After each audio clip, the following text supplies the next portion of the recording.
Daredevil a réussi l'impossible. Et une séquence épique, stressante, techniquement infaisable, narrativement primordiale, de plus de 11 minutes, et ça, sans jamais couper la caméra.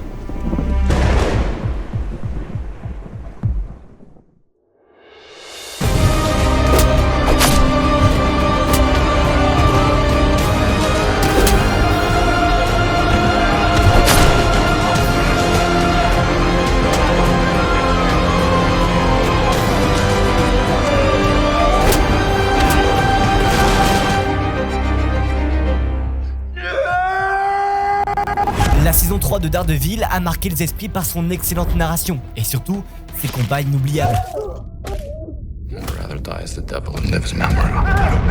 Parmi eux, un plan séquence qui aura immobilisé un jour entier de tournage pour une dizaine de minutes caché dans 13 épisodes. Un jour entier pour réaliser la scène d'action la plus ambitieuse de l'histoire des séries télé. It's the only time in my career this ever happened. Production gave us a day off filming. Just to rehearse. Tellement ambitieuse qu'aujourd'hui, Marvel Studios eux-mêmes peinent encore à reproduire ce genre de tension. On ne parle pas d'un simple plan séquence, on parle du plan séquence le plus long de la série. Any action sequence, you have to think about the risk of injury. It's like people get hurt, so we come back from lunch, and then it's just not happening. It's not happening. La séquence qui a révolutionné l'idée même de création de scènes de combat. La séquence qui a dû user de subterfuges pour réaliser des cascades impossibles. Et tout cela avant même de faire brûler une prison tout entière. On parle de dizaines de chorégraphies, de dizaines de cascadeurs, de plusieurs jours de répétition pour créer la séquence la plus marquante des séries télé de super-héros. Bienvenue dans l'enfer qui a donné naissance à la plus grande scène de la série.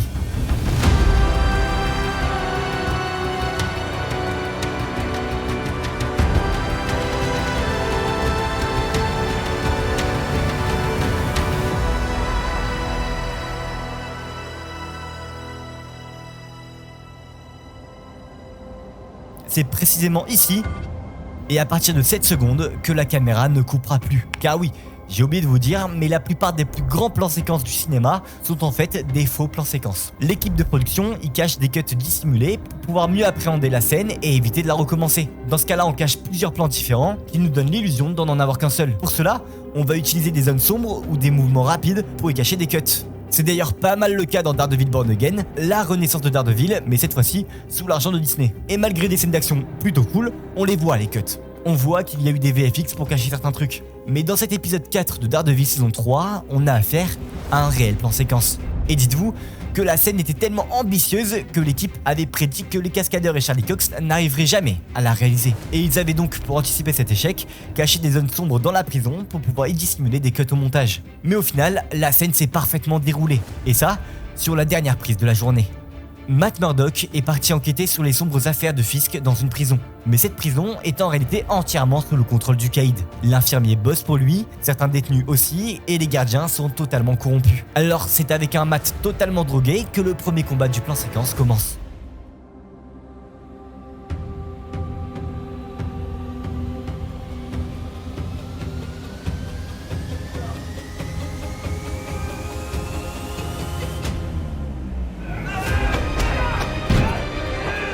La machine est lancée. Charlie Cox doit assurer une chorégraphie de combat d'environ 11 minutes sans oublier de jouer le rôle d'un aveugle totalement drogué.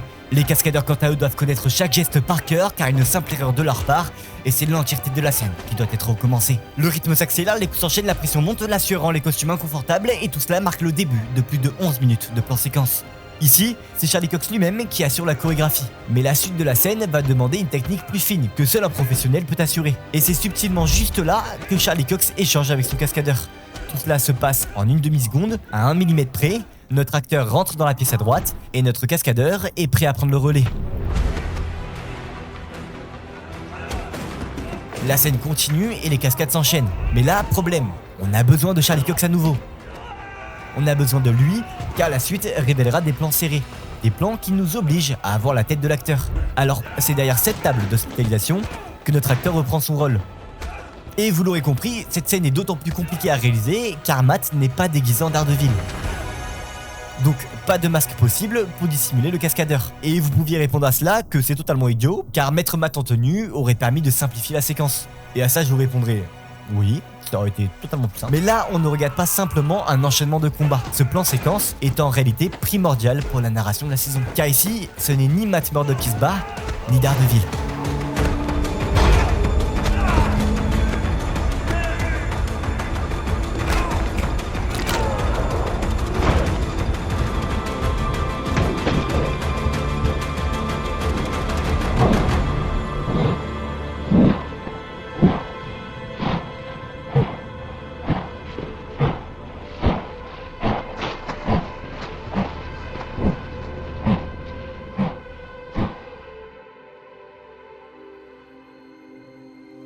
Matt, c'est un avocat qui rend justice lui-même.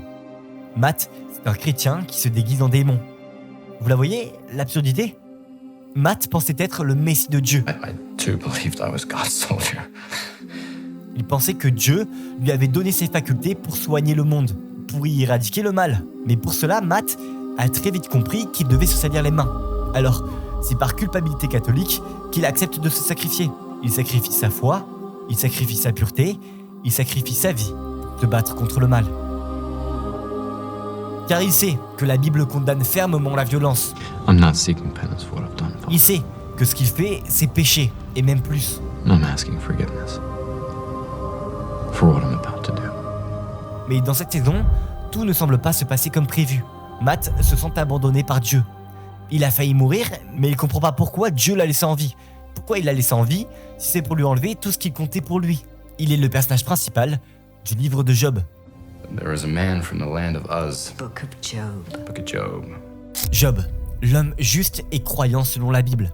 Alors qu'il a toujours mené sa vie tout entière selon les volontés de Dieu, du jour au lendemain, il perd tout. Sa santé, ses biens et même ses enfants. Pourquoi l'homme parfait par excellence souffre-t-il autant ? Pourquoi Dieu lui impose tout ça ? C'est exactement ce que Matt se demande. Pourquoi tout lui enlever ? Pourquoi lui enlever Karen, Electra, Foggy, alors qu'il se bat jour et nuit pour assurer la paix dans la ville ? C'est pour cela que Matt n'a plus de sens pour lui et que Daredevil n'a plus de raison d'exister. Il n'est plus rien. Il n'est plus l'individu social qu'il pensait être et il n'est plus le symbole qu'il pensait incarner. C'est pour cela que dans cette scène, même si ça complique la tâche de l'équipe, Matt ne porte pas son costume et il enchaîne des combats de plus en plus violents. Des coups s'échangent, du sang gicle, les os se fracturent, la violence règne et fait comprendre à Matt ce qu'il a toujours voulu refuser. Il ne sort pas la nuit pour combattre le crime, il ne met pas ce masque pour assurer la paix dans la ville, il frappe car il aime ça.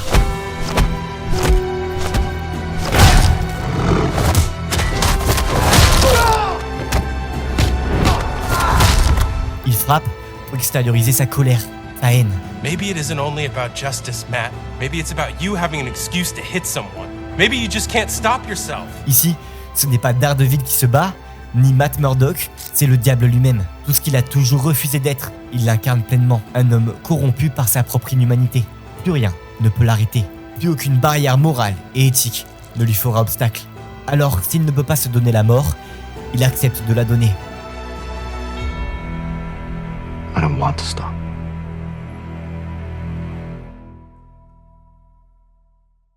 Avant de revenir à notre scène, je vous rappelle que vous pouvez vous abonner à la chaîne, ça soutient énormément. Et je profite de cette pause pour vous rappeler que je suis aussi sur les autres réseaux. Instagram, Letterboxd, TikTok, je crois que c'est tout. Bref, vous avez tous les liens en description. La séquence continue avec Matt qui affronte à nouveau des gardes. La prison devient un labyrinthe et tout se transforme peu à peu en un véritable enfer. La caméra épaule suit nos deux personnages, le rythme s'accélère, la drogue fait de plus en plus effet, la sirène perturbe ses sens et la lumière rouge marque la bascule. Cette lumière rouge qui inonde la prison n'est pas simplement un simple choix esthétique, c'est une déclaration thématique. Dans l'iconographie catholique qui traverse toute la série, le rouge oscille entre deux pôles irréconciliables, le sang du martyr et le feu de la damnation. Le saint et le damné partagent la même couleur, et c'est précisément là que réside la tragédie de Matt dans cette séquence. Il ne sait plus de quel côté de cette frontière il se trouve. Depuis le début de la série, le rouge est sa couleur, celle de son costume, celle de l'identité héroïque qu'il s'est construite. Mais ici, ce rouge ne lui appartient plus. Il est imposé, il est subi. Ce n'est plus lui qui porte la couleur, c'est la couleur qui le possède. Le costume rouge de démon qu'il a abandonné au début de la saison revient ici comme une malédiction. Certes, il ne porte plus son costume de Daredevil, mais cette lumière lui rappelle qu'il a toujours sa violence. Ici, une prison tout entière a été reconstruite pour le tournage et chaque porte qui se ferme sonne comme une tragédie qui s'abat sur Matt. Il ne cherche pas simplement à s'évader de ce pénitencier, il cherche en réalité à s'évader de lui-même. Il comprend ici qu'il n'est pas seulement pris au piège de Fisk, mais aussi pris au piège de ses propres pensées, de sa propre identité. Comme tiraillé par son mythe de héros incarné par cette lumière rouge et son identité civile proche de ses amis, comme le représentent ses habits. En s'infiltrant dans une prison, Matt entre physiquement dans ce qu'il est déjà intérieurement. Depuis le début de la saison, il essaie de s'évader de lui-même, quittant ainsi son costume et ses amis. Mais il comprend qu'il est en réalité pris au piège de sa propre rage, de sa propre véhémence. Chaque porte qui se ferme constitue l'impossibilité de revenir en arrière, de redevenir ce qu'il était avant. Ces couloirs qui semblent infinis sont symboles d'une rage qui tourne en boucle et qui ne trouve pas de sortie. Cette séquence n'est pas simplement jouissive par son action, elle l'est aussi par sa narration. Ici, c'est la mort du héros. Alors que Matt pensait tout contrôler, alors que Matt pensait pouvoir résister à ses pulsions, alors que Matt pensait pouvoir battre Fisk légalement, dans cette prison, il perd le contrôle total. Ses sens sont perturbés, la drogue lui ronge le sang, il se laisse porter par sa violence et utilise les mêmes méthodes que son ennemi pour le battre. C'est l'apothéose de la déconstruction d'un mythe. C'est l'acmé de la désillusion. C'est là qu'il comprend qu'il ne sera plus jamais le héros de cette ville. C'est ce jour-là que Daredevil est mort.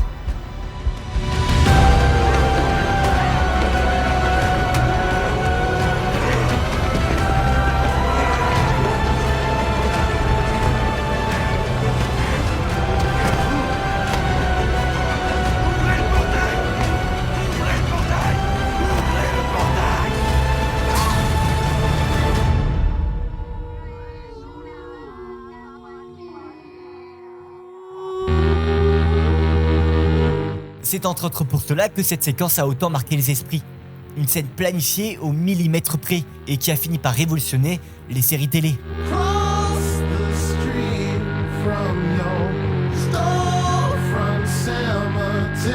Et malgré le budget titanesque de Disney, Daredevil Born Again n'a jamais réussi à égaler ce genre de combat, que ce soit au niveau des chorégraphies, que ce soit au niveau de la mise en scène, mais surtout au niveau du symbole.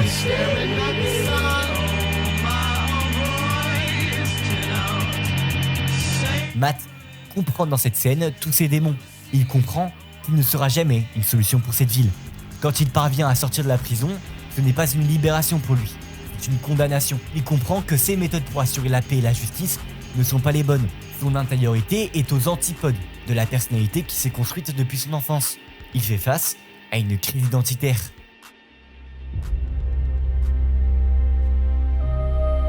Matt a toujours fantasmé du vide blanc. Mais la réalité est que même le blanc le plus pur ne peut pas vivre sans noir. Et même s'il a toujours voulu le nier, c'est lui qui a choisi. C'est lui qui a choisi l'obscurité et il a appelé cela de la vertu.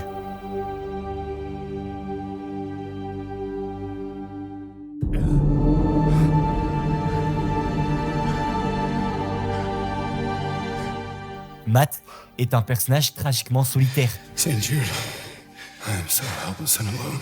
Patient of difficult cases. Solitaire au sens physique, mais aussi solitaire au sens psychologique. Of things almost despaired of. Lui-même s'est abandonné. Pray for me. Il n'est plus le justicier moral, il n'est plus le croyant pur. Il est à l'opposé de tout ça. Please pray for me that God come to me in my hour of need. Lui qui croit profondément en la grâce divine a fini par être transpercé par le châtiment divin, condamné à payer pour ses péchés et condamné à faire payer pour le péché des autres. Il y a une dimension supplémentaire, plus intime. Matt ne punit pas seulement les autres, il se punit lui-même. I may receive consolation in all my tribulations and sufferings. Entrer seul dans cette prison sans plan, sans costume, sans soutien, c'était suicidaire. Et il le savait. Sa foi devient peu à peu une excuse pour accepter ce qu'il est vraiment, le miroir de son ennemi.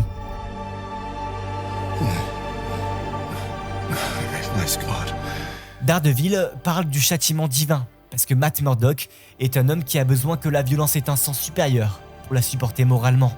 Il a besoin d'avoir une excuse religieuse pour pouvoir se supporter lui-même. Sans cette dimension transcendante, il n'est qu'un homme violent. Avec elle, il est un instrument de justice. Le nom même de Daredevil, le diable téméraire. Ce nom contient cette ambiguïté. Il n'est pas un ange, il n'est pas un démon, il est quelque chose d'entre les deux.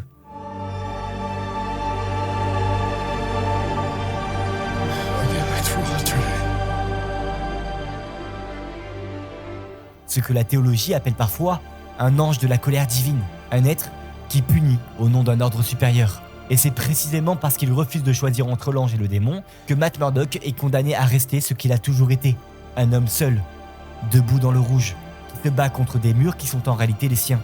Cette séquence lui fait comprendre une vérité cruelle. Il est le diable à l'état pur. Il est le mal à son état le plus sauvage.